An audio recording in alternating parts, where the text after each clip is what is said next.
Paramashivoham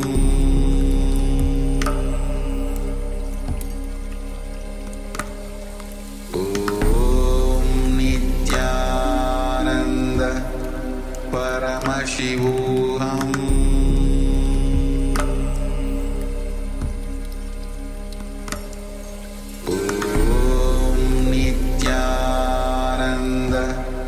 Paramashivoham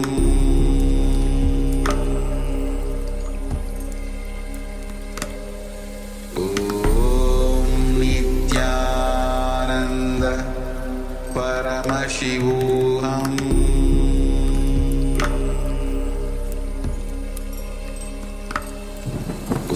Om Nityananda Paramashivoham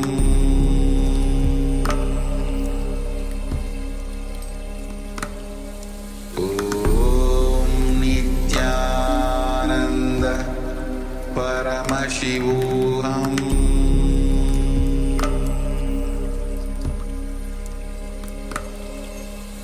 Om Nityananda Paramashivoham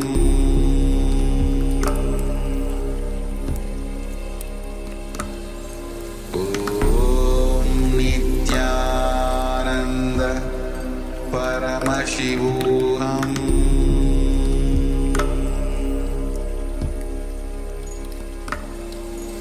Om Nityananda Paramashivoham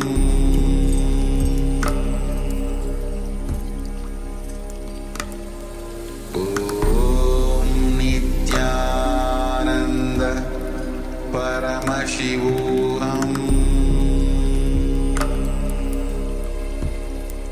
Paramashivoham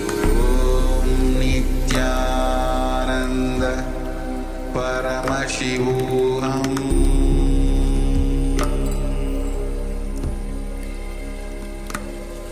Om Nityananda Paramashivoham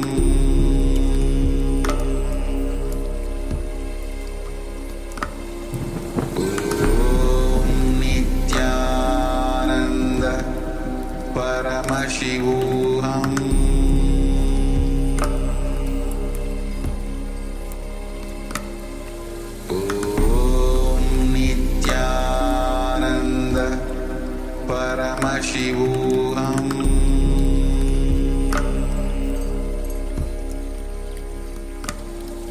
Om Nityananda Paramashivoham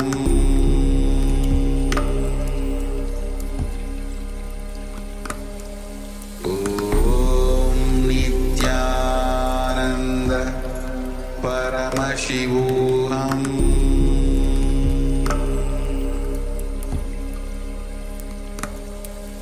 Om Nityananda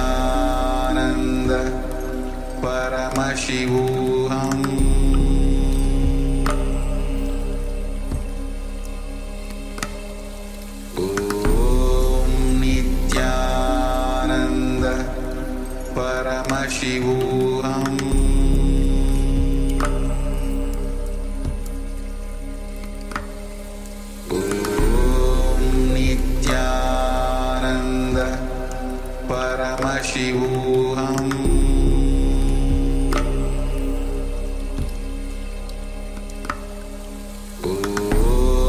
Nityananda Paramashivoham Paramashivoham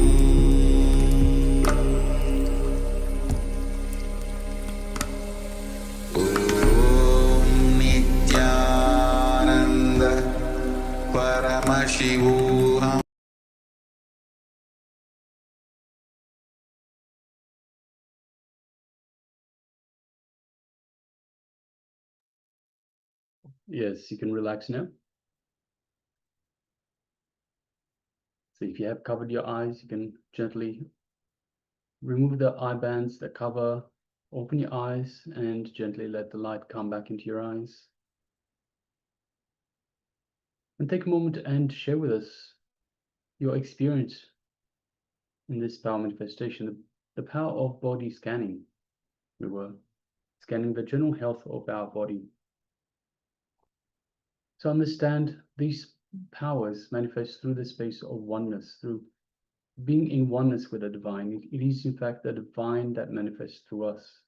We ask the divine to show us the general health of our body. So go ahead, take a moment while it's still fresh in your mind and share everything that was revealed to you by Paramashiva, by Swamiji, in your third eye. And don't discount anything that you might have experienced. So it might come as a vision, it might come as a feeling, it might come as a sound, a noise, a taste, a smell, whatever it might be, whatever you experienced in this power manifestation, please take a moment and share. And it's important to share as well. It's important to trust. Trust whatever is being revealed. That is also part of the process, trust. Because through trust, you open yourself to the divine. You open yourself for the divine to manifest through you. So yes, we have sharing from Agora Swarupini. Feel smooth all over the body. Yes, thank you very much for sharing. We also have Ma'ana Fan that shares third eye vibing, feeling energy, electricity, and body auto-adjusting itself. Yes, that's fantastic, Ma. Thank you very much for sharing. I'm requesting everyone that's here with us to take a moment and share. And if you're on YouTube, if you're following us on YouTube, you can let us know in YouTube as well. And yes, Ma Anna had shared, body is auto-adjusting itself. And that's another profound experience. When Paramashiva is manifesting the power of scanning the body, he's not just scanning, he's not just seeing how the vitals are or what is going on, but so much of tremendous healing happens just by the nature of his presence. Just he being there is healing by itself. And when you're doing the scanning, you're actually manifesting Paramashiva in your inner space. And when he's in your inner space, he just naturally heals. That healing presence will be there within your being. So definitely your body will just come back. It'll restore itself to its original health and wellness. So beautiful and profound experience. Thank you so much, Ma, for sharing.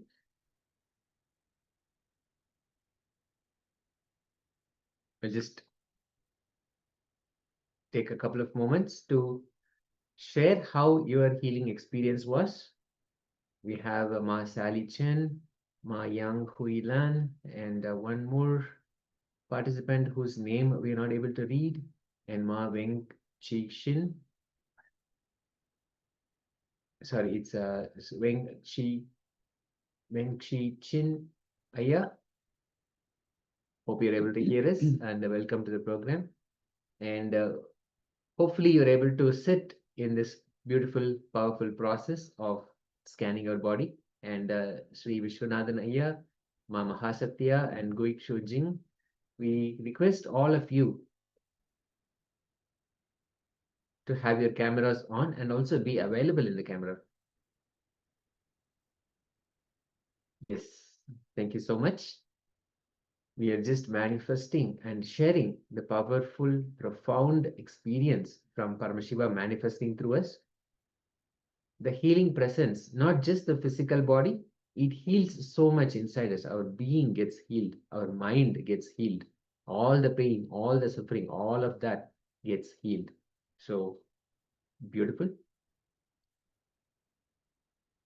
Yes, we also have some participants on YouTube that are watching us. We have Anamalai Janmabhumi, that says Nityanandam Swamiji. So yes, Nityanandam.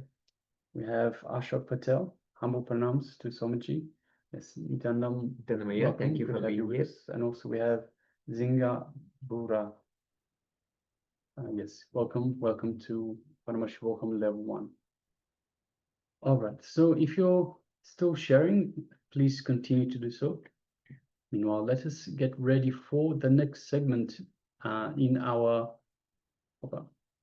apologies, sorry for technical glitch. let's get ready for the next segment in our program for today, which is going to be an introduction to Ashtavakra. So Swamiji will be taking us through an introduction to Sage Ashtavakra. So requesting everyone, let us sit comfortably with the head, neck, and spine in a straight line, and let's bring our full awareness, our full attention to Swamiji. Let's begin.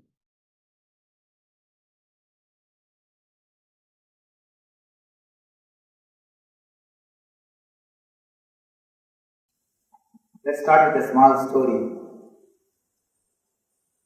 In a school, all the scout boys are supposed to tell their teacher the good deed which they did for that day. Every day they are supposed to do a good deed, come and report to the teacher. One day, 3 friends, all 3 boys, they stood up and they said, "Sir, today we helped an old lady to cross the road." Teacher was not able to understand. To make an old lady cross the road, to help an old lady cross the road, you don't need 3 persons. Why? Why you need 3 persons to make old lady cross the road? It won't take 3 persons. They said, no sir, it took 3 persons because she did not want to.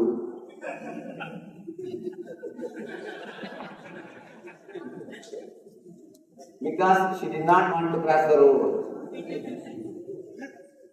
Many times, the help extended without thinking about the situation. When you try to help somebody without they asking you, you create only more and more trouble for them.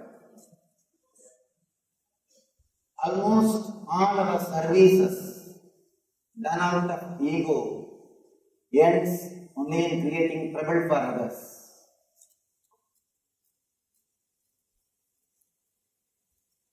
Here, I request all of you, unless you ask, I won't be able to help. By you being here, I assume you are interested or you are asking the help for the ultimate experience of enlightenment. Unless you ask, whatever help done by me will be only a trouble or problem for you. The whole Ashtavakra Gita, this great book, is delivered to Janaka because Janaka asked, if you have come here just to check out, after all what he is saying, let us see. You are welcome. You are welcome, no problem. But please be here completely. Usually, our mind is such. Early morning when you get up and start brushing your teeth, your mind is already in the office. Thinking about office, worrying about office. When you are in the office, already your mind is in the evening program, some cinema, theatre or temple, some evening program. When you are sitting in a theatre or temple, already your mind wants to come back to the house. You are thinking about the house. One thing is sure, if you are here, your mind is not here. Your mind doesn't stay in a place where your body stays. Your mind doesn't rest inside your boundary. We all live almost like a ghost. Body is in one place, mind is in some other, mind is somewhere else. You don't stay inside your boundary. If you really want this 3 days program to be a big help, if you really feel that it should help you, if you really want to have some help from this 3 days program, I request all of you to stay inside your boundary for all this 3 days program. Please be inside your boundary, inside your body. This whole program will do miracles in your being.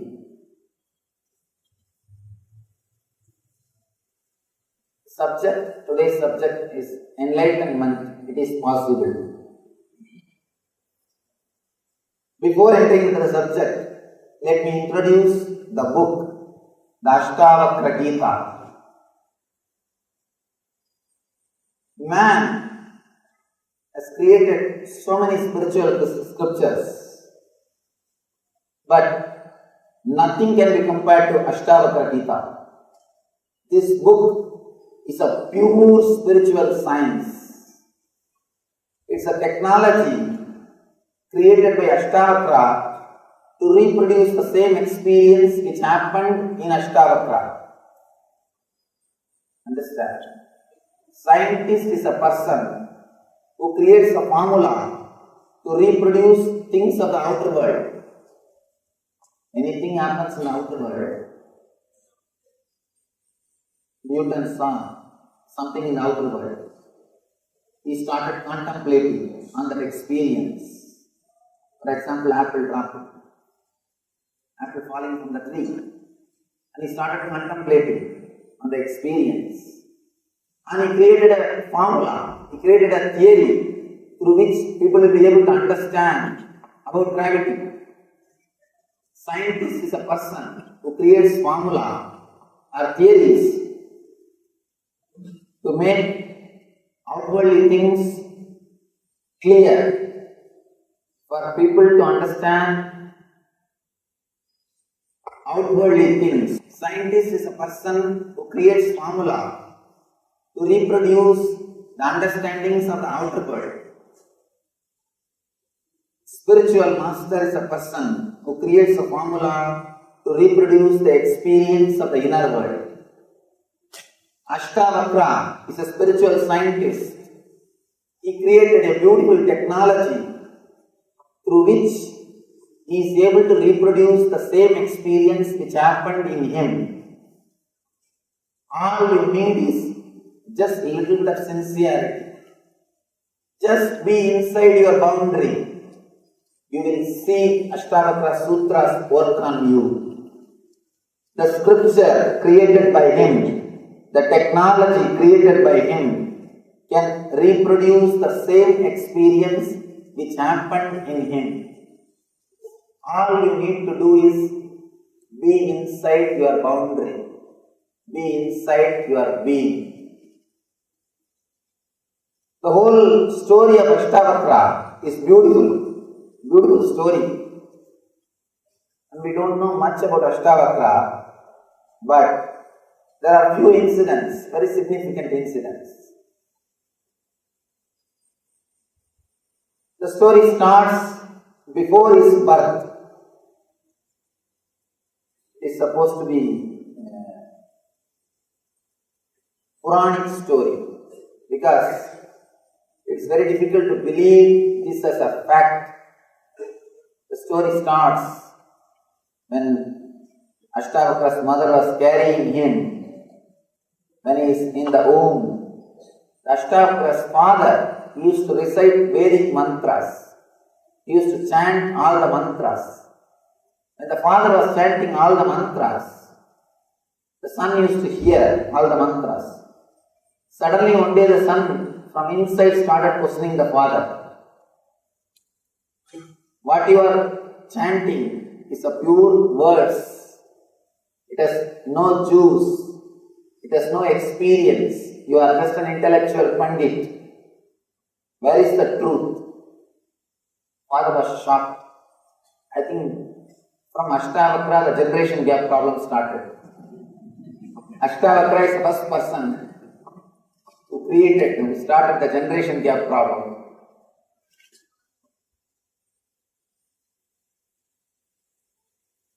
Ashtavakra is asking, what happened to the knowledge? What happened to the wisdom? You are just reciting only words.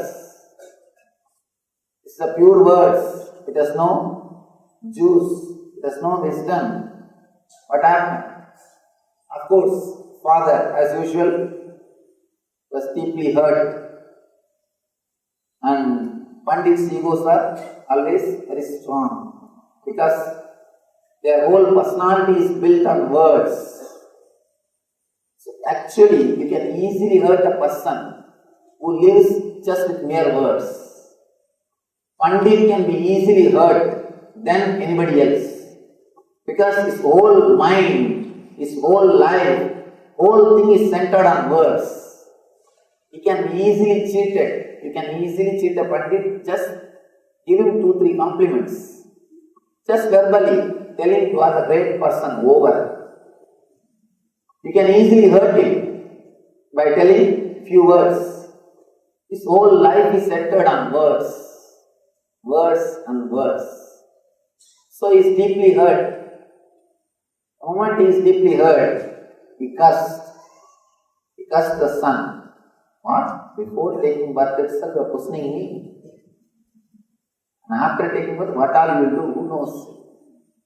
So he just cursed him. Because of the curse, Ashtavakra took birth with 8 problems or difficulties in his body.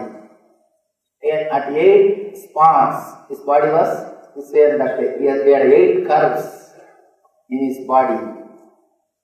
The story is, I don't know whether the story is fact or it happened or all these things, but the story has got some significance. It has got truth in it. Let us understand the truth behind the story. Usually, the great masters who take birth on the planet Earth, they take conscious birth. Consciously they enter into the mother's womb and they enter into the body and start radiating their enlightenment.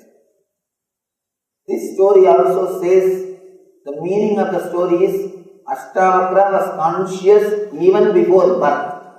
That is the truth. That is the meaning of the story. We do not know, we can't prove whether really he spoke or whether really he was cursed and all those things. But the truth which our masters are trying to explain through this story is Ashtavakra was conscious of his being. He was conscious about his birth. Next, the next story. That's another beautiful story. He goes to Janakaraja's palace. Janaka was a great king. Goes to the palace of Janaka. The moment Ashtavakra entered Janaka's palace, the whole palace started laughing because Ashtavakra was so ugly. He had 8 curves in his body. People started laughing. All his ministers, all his people, including Janaka, everybody started laughing. And Ashtavakra's spontaneity, he was not hurt. If you are hurt, you are defeated. At any point, if you are hurt, you are defeated.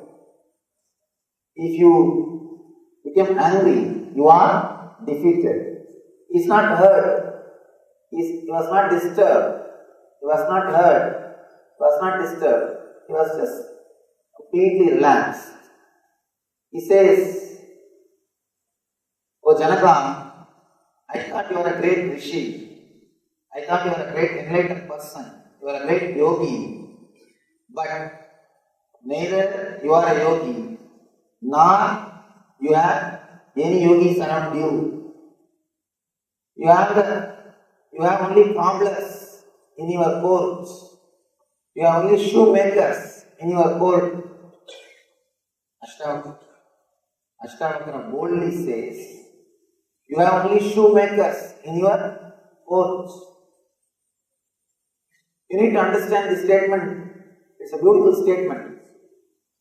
Straight away, boldly, a 12-year-old boy, 12-year-old handicapped boy, is straight away talking to a king of the country. You are good at it. Really, one person came to me just a few months ago. He started asking, "Please Swamiji, teach me how to achieve God, how to achieve enlightenment." And I started talking, how are you? You are from where? What you are doing? What business you are doing? How many kids you have? He started answering all these questions. He started the general talk. After that, he was with me 3 hours. He did not even raise the question again.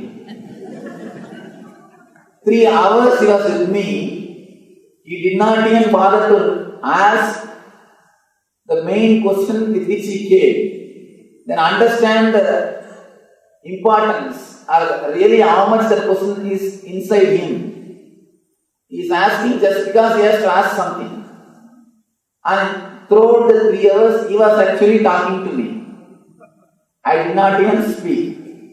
And the fun is not even this. After going out, he is telling my secretary, Swamiji spoke so many things, so many great things. Swamiji told so many good things. When I came out, the secretary asked me, Swamiji, what did he speak? He was so happy. I said, just I let him speak, that's all. I allowed him to speak, that's all. When you allow somebody to advise you, really they feel good. So little bit of one or two mistakes are good. It opens up. The atmosphere will not be tense. It will not be professional atmosphere. So one or two, once in a while, all these things are okay. Handicapped 12-year-old boy, Ashtavakra, is entering into the court and the whole court is laughing. If we are in that place, first thing we would have become angry. First, our ego would have been hurt, angry. Next, either you would have shouted or you would have left that place.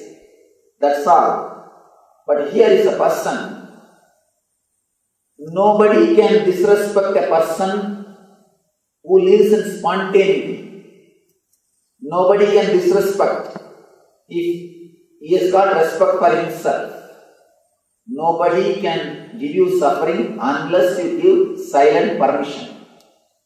Unless you allow, unless you give your silent permission, nobody can disrespect you. Nobody can hurt you. Here, Ashtavakra is such an integrated being, such beautiful being. He is not allowing others to hurt him, depress him. Straight away he talks the spontaneity. You are having only shoemakers. And be very clear, if you become angry, you cannot use the right words. He is using a right word. Cobblers, shoemakers. Janaka was shocked. Ashtavakra is explaining, these people are only seeing my skin, not the being. Cobblers see only the skin, not the reality. When a cobbler sees an animal, he will think only about the skin, not the being. When a tailor sees you, he will see only your dress. He will measure your being only based on the dress which you are wearing. A jeweler, if he sees you, he will first see only the jewelry which you are wearing. He will judge you only based on the jewelry which you are wearing. He will weigh you based on the gold which you are wearing. People look at things only from their angle. They have their own ideas. They have their own imaginations. Ashtavakra says, you have only cobblers around you. People who see only skin, not the being. My body is got 8 curves, no doubt, but my being is pure. My being is straight. You can't upset a man who lives in spontaneity. You can't stop him. You can't disrespect him.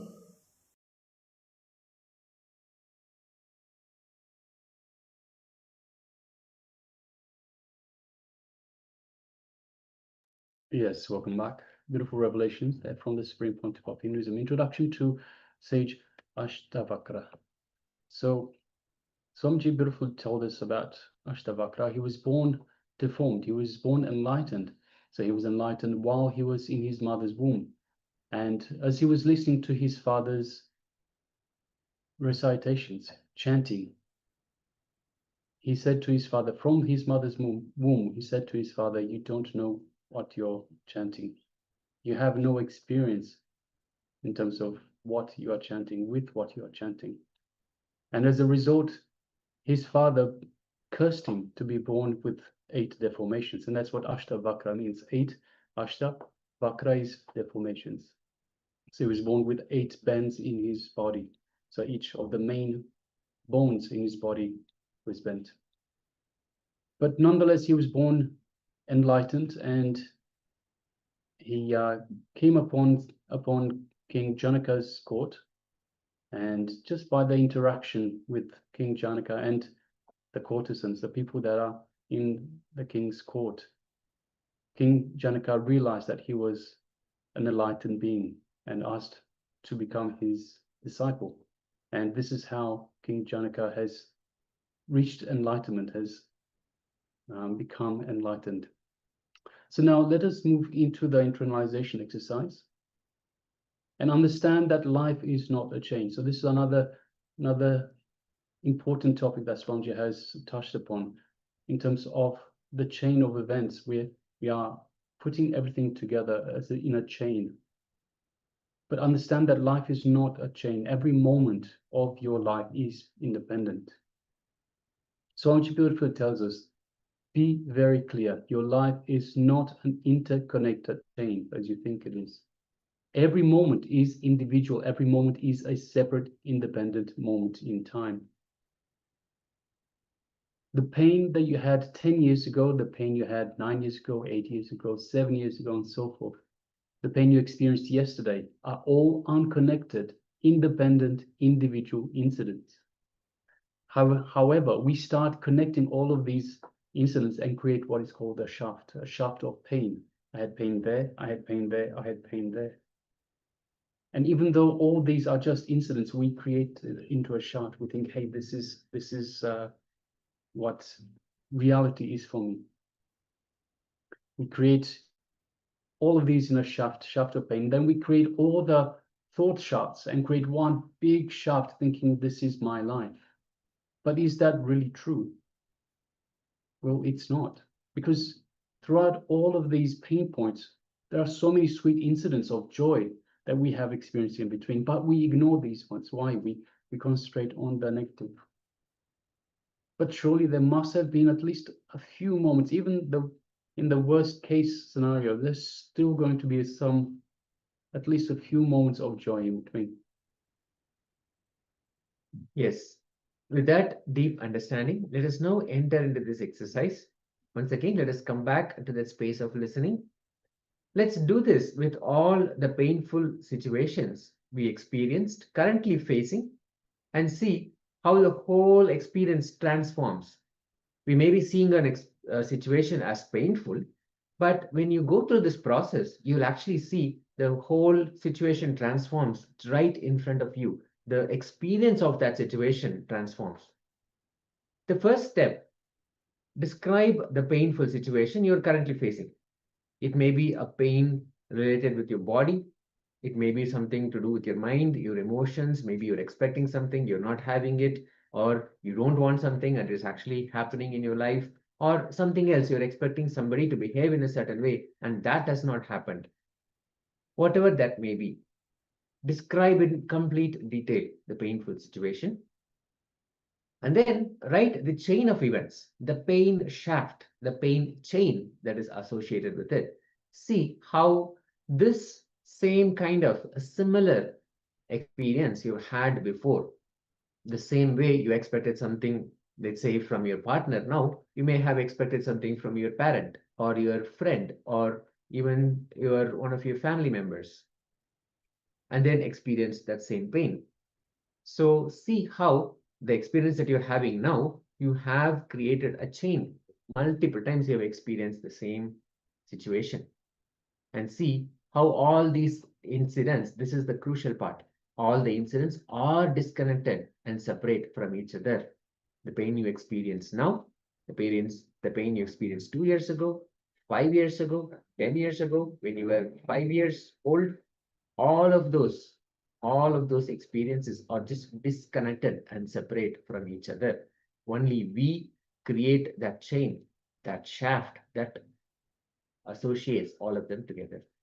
So let us now enter into this powerful process. If you have any questions, how to identify these moments of pain and how to describe them, how to see them as separate, please let us know in the comments.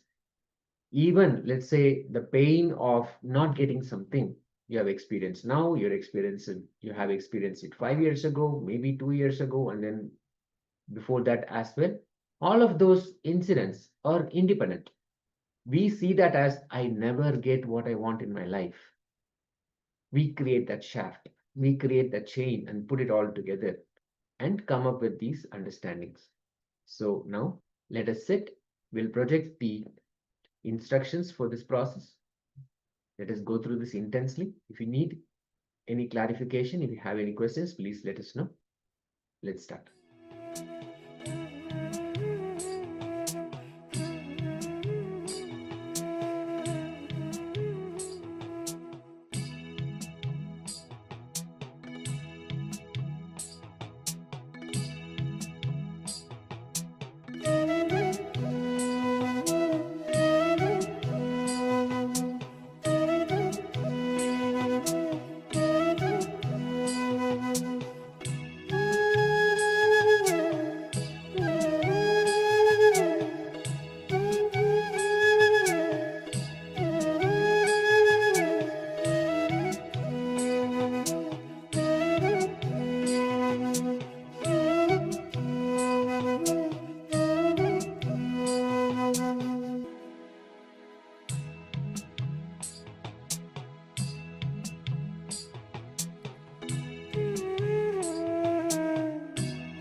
Yes, welcome back. You can relax now from this internalization exercise, unclutching from pain shafts. So by understanding that all of these incidents are disconnected, we unclutch from them. We separate from each of these incidents, and we unclutch from the pain shafts. It's a simple understanding, a simple cognition, a powerful cognition, but simple cognition, that these are unrelated incidents, unrelated situations that happen, that have occurred. And just by understanding that they are disconnected, we unclutch from these pain shafts. And we are free to live the life we are meant to live, as opposed to being conditioned by these pain shafts. So let us now move on to the next segment in the program, which is once again the power manifestation. And today's power is the power of body scanning. So we have, in the first round, scanned for the overall health of our body. In this one, we'll concentrate on specific organs, and namely the heart. So let us once again, requesting everyone to come to the space for listening. So yes, we welcome everyone. Let us just go through the attendees at the moment. So we have Ma Yang Huila, Nityananda Ma. Nityananda. We have Ma Gora Swarupini, Nityananda Ma. Nityananda. We have Ma Sally Chand and Ma Pu Huan Jin, Nityananda. Good to have you both with us. We have Wen Chi Xin Aya, Nityananda. Welcome. We have Charmaine Muse, Nityananda. Nityananda. Vishwanathan Aya. Vishwanathan.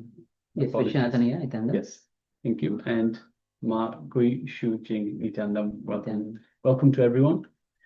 So let us now get ready for the power manifestation, the power of body scanning. We'll be scanning an individual organ, and namely, we'll be looking at the heart.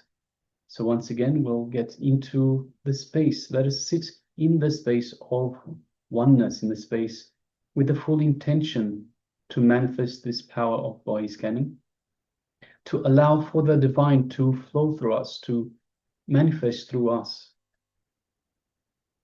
So let us sit comfortably with the head, neck, and spine in a straight line. Let us have that strong intention to manifest this power of body scanning. Sitting in the space of oneness with the divine.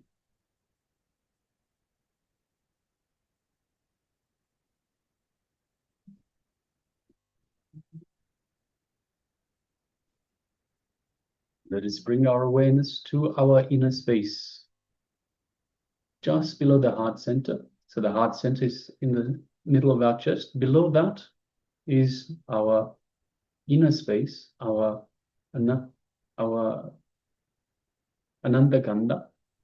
So it is situated above the navel and below the heart center. So it is the Anandaganda, the inner space. So let us bring our full awareness to our inner space.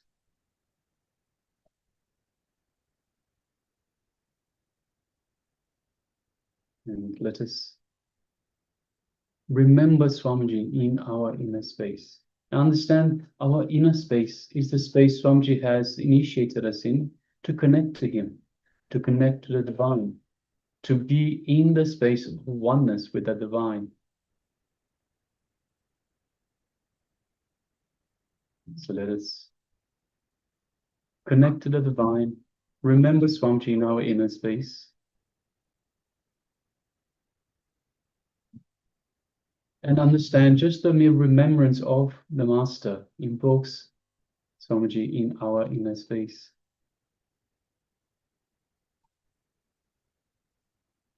So let us feel all of that in our inner space, just below the heart center, just above the navel. Feel that space of oneness with the divine.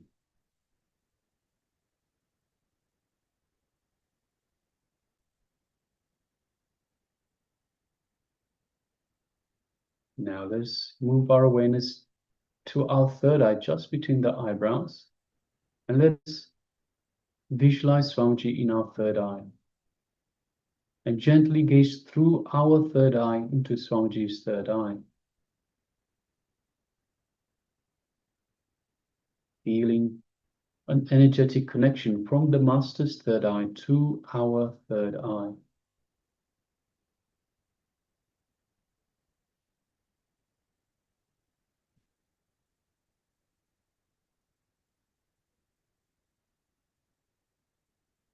Now let's start chanting the Mahavakya.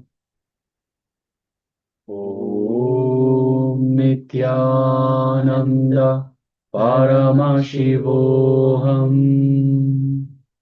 Om Nityananda Paramashivoham.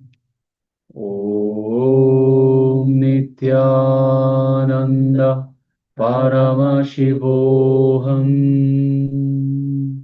Let's continue chanting this Mahavakya throughout this power manifestation, scanning the overall health of your heart.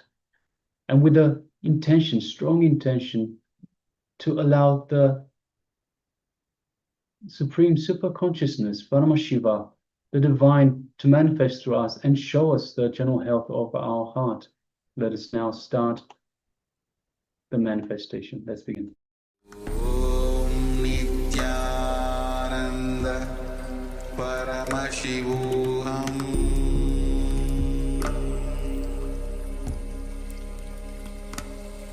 Om Nityananda Paramashivoham.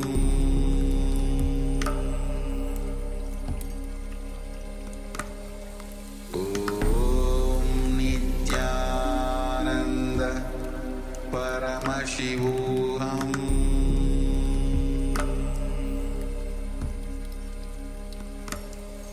Om Nityananda Paramashivoham.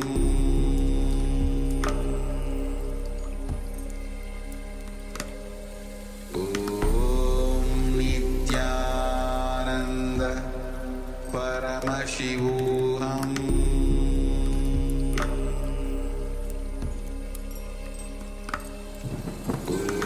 Om Nityananda Paramashivoham.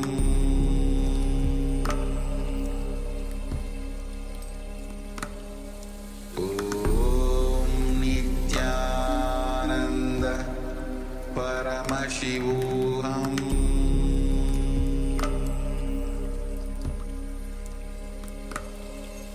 Om Nityananda Paramashivoham.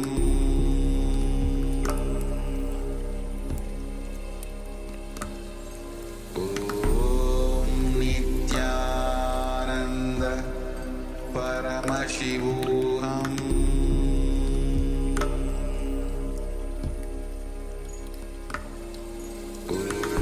Om Nityananda Paramashivoham.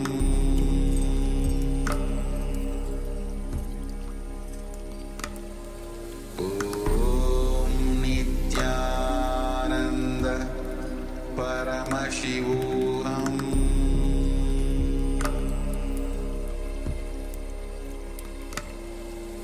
Om Nityananda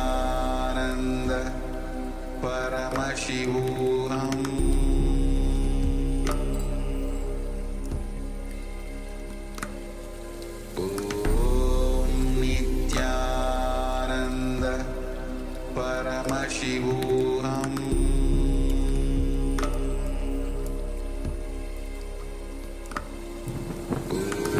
Om Nityananda Paramashivoham.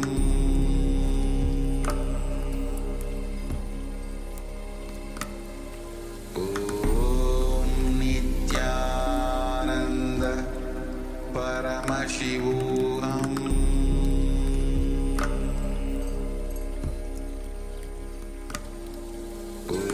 Om Nityananda Paramashivoham.